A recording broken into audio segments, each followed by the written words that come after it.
Video संख्या 5 lesson 4। आज हम औरंगजेब की धार्मिक नीति के बारे में पढ़ने वाले हैं। धार्मिक नीति औरंगजेब की विशेष थी। सारे कार्यों में जितने कार्य किए उसने, उसमें सब में ये सबसे बहुचर्चित और विवादास्पद रही। ऐसी धार्मिक नीति औरंगजेब ने अपनाई। ऐसा एक मुद्दा जो है इसका आज भी बना हुआ है। हालांकि जो इतिहासकार हैं अलग अलग जो है इस बारे में मत रखते हैं, उनका विश्लेषण अलग अलग है। अगर एक वर्ग की अगर हम बात करें इतिहासकार की, वो कहता है कि औरंगजेब ने धर्मांध था, वो धर्म के प्रति पूरी तरह से अंधा हो गया था, कट्टर था, सुन्नी था। उसका जो काम इस सारे से उसने जो है अपने धर्म के लोगों का जो है पक्ष लिया। गैर जो इस्लामिक धर्म के लोग थे उनके दिलो दिमाग पर भय बैठ गया। उनको बड़े जो पद थे, उनका जो सम्मान था, उनके जो धार्मिक रीति रिवाज थे उनसे वंचित कर दिया गया। धीरे धीरे जैसे जैसे इसने वंचित किया तो ये जन समर्थन से भी खुद जो है वंचित हो गया और धीरे धीरे जो है ये पतनशील कगार पर इसने साम्राज्य को पहुंचा दिया। दूसरा वर्ग ऐसा है जो कहता है कि केवल जो है धार्मिक परिस्थितियां ही जो है उत्तरदायी नहीं थी, इसके लिए राजनीतिक और आर्थिक बिंदु भी महत्वपूर्ण थे, जिनका जो है बाद में मायना जो है धार्मिक अंधता में निकला, संकीर्णता में निकला। लेकिन इसका जो उद्देश्य था वो क्या था, जो इसने ये नीति अपनाई, उसका उद्देश्य था कि इसको सत्ता जो है पहले कब्जा कर ले और फिर इसको सुरक्षित रख ले। सुरक्षित रखने के लिए इसने जो है संकोच नहीं किया, चाहे उसके लिए इसने कोई भी रास्ता अख्तियार क्यों न करना पड़े। इसके लिए इसने संकीर्णता का रास्ता अख्तियार कर लिया। इसके जो सलाहकार थे उन लोगों ने इसको सलाह दी कि भी आपको जो है कट्टर अनुयायी जो है बने रहना चाहिए, ताकि आपके साथ इस्लामिक जो एक बड़ा वर्ग है वो आपके साथ लगा रहे। इसने इस दिशा में काम किया। इसके कुछ प्रमाण भी हैं, हालांकि वो प्रमाणों के जो है विपरीत प्रमाण भी मिलते हैं कि इसने मंदिर तोड़े थे। लेकिन कुछ जगह जो है एक आध जगह जो प्रमाण मिलते हैं कि दान भी दिया इसने, लोगों के साथ सहनशीलता भी अपनाई। लेकिन ये भी हो सकता है कि ये प्रमाण जो बाद में जोड़े गए वो अवशिष्ट हों। तो कुल मिलाकर अगर हम बात करें, सरकारी नौकरी में भी ऐसा कहते हैं कि बहुत संख्या जो है ज़्यादा रही थी इसके हिंदुओं की, लेकिन वो छोटे पदों पर ही रह गए थे। आरक्षित पदों पर जो है मुस्लिमों के लिए आरक्षित कर दिए गए थे। इन लोगों को बड़े पद नहीं मिले हिंदुओं को। तो ये कुल मिलाकर उसका जो नीति थी वो भेदभाव की थी, धर्मांधता की थी, संकीर्णता की थी, संकोची नीति थी। उद्देश्य चाहे उसका साम्राज्य को स्थापित करना ही क्यों न रहा हो। तो जैसे जैसे जो है विस्तार साम्राज्य का हुआ, तो इससे पहले हमें एक बात जो है जरूरी है जाननी, समझना जरूरी है कि विस्तार होते होते ऐसा क्या हुआ कि लोगों ने सोचना शुरू किया कि इसको सत्ता कैसे मिली, इसका जो क्या व्यवहार जो है परिवार के साथ, पिता के साथ, अपने जो निजी जो इसके रिश्तेदार थे उनके साथ इसका जो है व्यवहार रहा। ये समझना किस लिए जरूरी है कि उसका सत्ता कैसे मिली, परिवार, पिता के साथ, रिश्तेदारों के साथ व्यवहार जो है कैसा व्यवहार रहा। ये उसकी धार्मिक नीति को समझने के लिए भी एक अहम जो है बिंदु हो सकता है। इसलिए हम इस पर चर्चा कर रहे हैं कि जो व्यक्ति अपने पिता के प्रति ही उदार नहीं रहा, उसको जेल में डाल दिया, अपने सगे संबंधियों को मार दिया, तो वो कैसे जो है अन्य व्यक्तियों के प्रति उदार हो सकता है, कैसे उससे अपेक्षा की जा सकती है। तो कुल मिलाकर जो उस समय सारा राजनीतिक घटनाक्रम घटा, उसमें चारों ओर उसके जो लोग थे, उसके सलाहकार थे, उसके जो सपोर्टर थे वो कट्टरपंथी थे। उन कट्टरपंथी समर्थकों ने जो है इसकी मनोदशा थी, इसकी जो मानसिकता थी वो बदल डाली और उनको एक धर्मांधता की ओर जो है उन्होंने बढ़ावा दिया। ये काम कट्टरपंथी लोगों ने किया। अब हम इसको विस्तार से समझने के लिए कारक क्या कारण थे, क्या जो है कारक रहे, क्या ऐसी चीज़ें घटी कि इसने इस प्रकार की धार्मिक नीति अपनाई, फिर उसकी क्या विशेषताएं थी और फिर आखिर में उसके क्या प्रभाव पड़े, इस रूप में हम इस पूरे पाठ को समझने वाले हैं। तो पहले हम चर्चा कर रहे हैं कारक की। तो 50 वर्ष तक जो है लगभग जो है 1707 तक जो है औरंगजेब ने राज किया। बहुत लंबा काल था।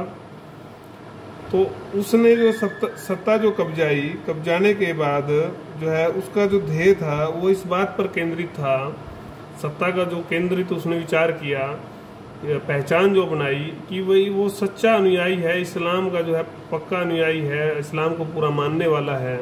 इसका कारण हम पहले चर्चा कर चुके हैं कि चारों ओर जो लोग थे वो कट्टरपंथी लोग थे, उन्होंने उसकी मानसिकता को जो है इस तरह से बदल दिया था और उसके परिणाम स्वरूप ही उसने हिंदुओं को हटाकर ऊंच पदों पर जो है मुस्लिमों को, खास कट्टर जो मुस्लिम थे, सुन्नी मुसलमान थे, उनको नियुक्त किया।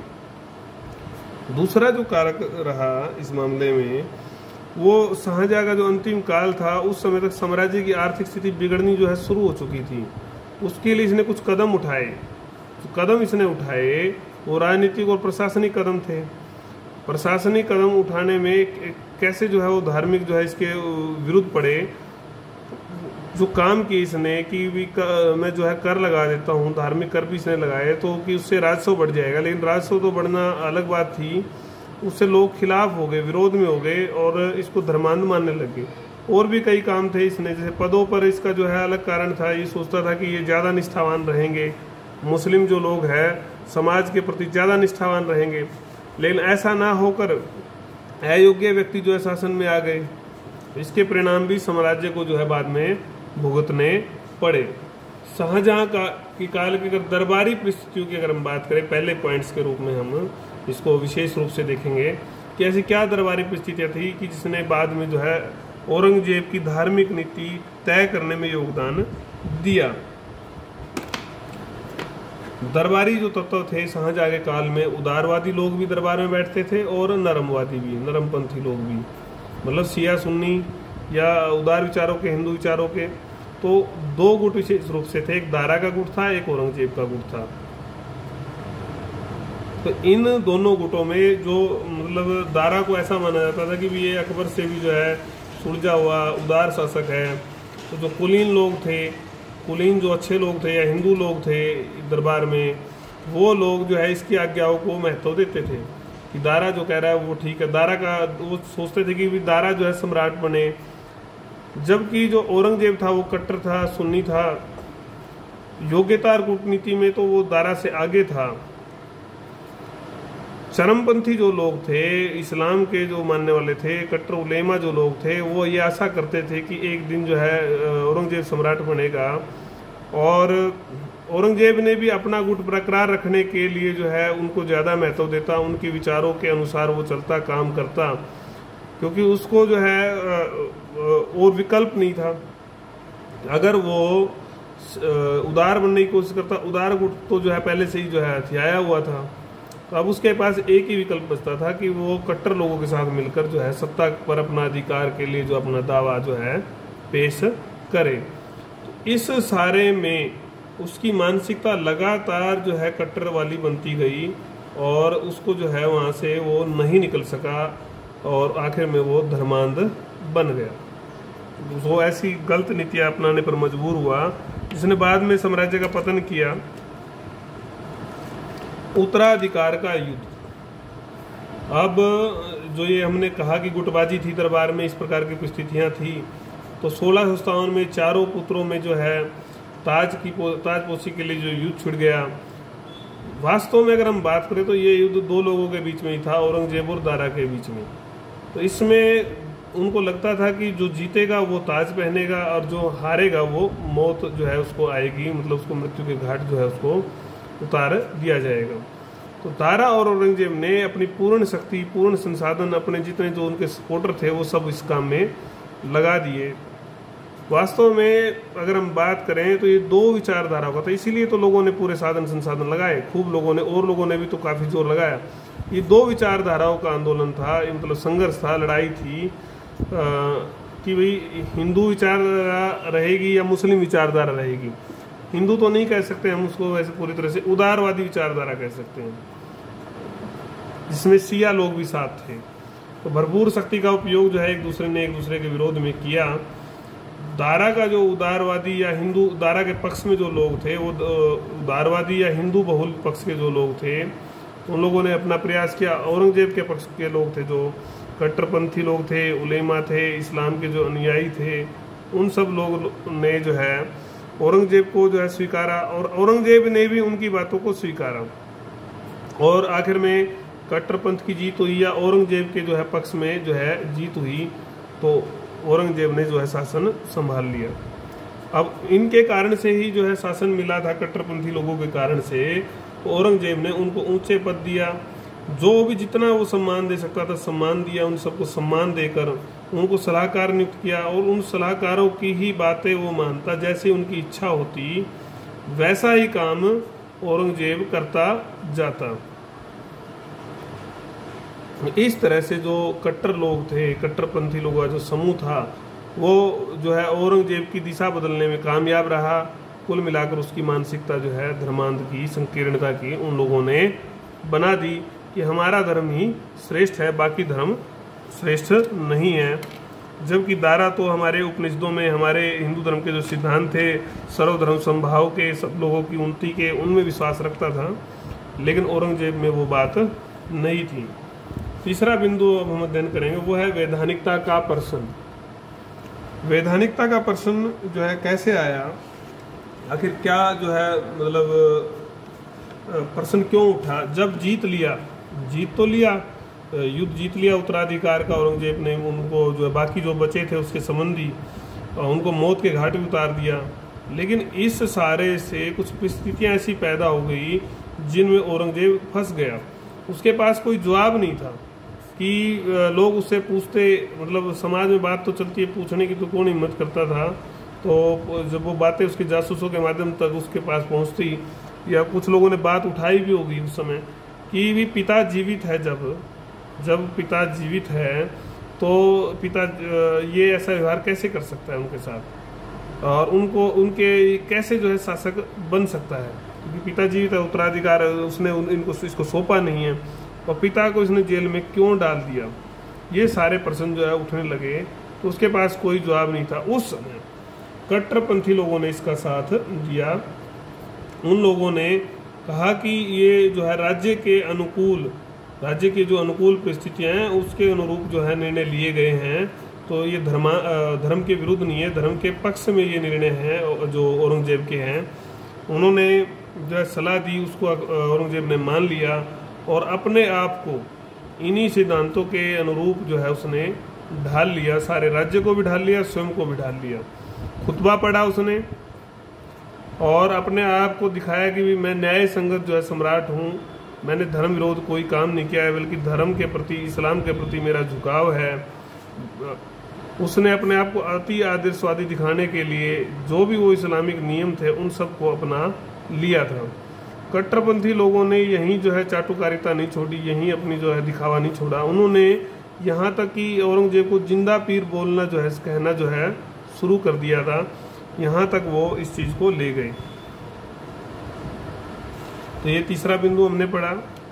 चौथा बिंदु जो है क्षेत्रीय शक्तियों का उत्थान। जैसे जैसे साम्राज्य का विस्तार या सब चीजें घटित हो रही थी, वैसे वैसे राजनीतिक परिस्थितियों में भी जो है परिवर्तन आ रहा था। उनमें लास्ट जो काल था औरंगजेब इसका शाहजहां का, उसमें कमजोर पड़ती जा रही थी। मुगल जो सम्राट था या उनकी सल्तनत थी, वो इनका राज्य था, वो कमजोर पड़ता जा रहा। इसका लाभ जाटों ने, बुंदेलों ने, सतनामियों ने, सिखों ने, मराठों ने, इन सब ने उठाया। हालांकि ये सामाजिक संस्थाएं थी, कुछ लोग इनको धार्मिक संस्थाएं भी कहते थे, लेकिन इनका जो ध्येय था वो यही था कि इन मुगलों को बाहर निकालें और यहाँ राजनीतिक शक्ति के रूप में अपना शासन, स्वशासन जो स्थापित करें। इस्लाम से उनको जो है तो उसने सोचा कि भाई इस्लाम जो है, इससे तो इस्लाम को जो है खतरा हो जाएगा, और तो उसने जो है कठोर कदम उठाए और इसके लिए उसने इस्लाम का भी सहारा लिया। धीरे धीरे वो जो है इनके ऊपर नियंत्रण करता जो है धार्मिक विवादों में उलझ गया, क्योंकि इनकी कुछ धार्मिक लक्ष्य थे संस्थाओं के। इनके साथ सीधी जो टक्कर लेना मतलब था कि फिर अपने आप को धर्मांध कहलाना। कुछ काम भी उसने ऐसे किए, अगर उन शक्तियों को अगर वो तरीके से व्यवस्थित करता, संभालता, तो बात बन सकती थी, लेकिन इसने धर्मांधता की तरह जो है धर्मांधता की नीति अपनाई। धर्म गुरुओं की भूमिका। वैसे तो उस समय भक्ति आंदोलन चल रहा था और भक्ति आंदोलन के जितने भी संत थे उनका जोर जो था वो हिंदू मुस्लिम एकता जो है आए, कैसे उनमें जो है तालमेल हो, यही ज़्यादा जोर रहता था। तालमेल होगा तो विकास होगा, वो ऐसा मानते थे। सबको शांति मिलेगी, परमात्मा ने सबको समान बनाया है, ऐसा उनका कहना था। लेकिन कुछ संत जो थे वो मुगलों को विदेशी मानते थे, वो चाहते थे कि इनको बाहर निकाल दिया जाए जितना जल्दी हो सके। तो इन संतों ने जो है खूब प्रचार प्रसार किया।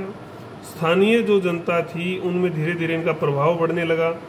जो केंद्र थे इन गतिविधियों के वो मुख्य रूप से मराठा का जो क्षेत्र था या फिर पंजाब का जो क्षेत्र था वो इसके केंद्र थे।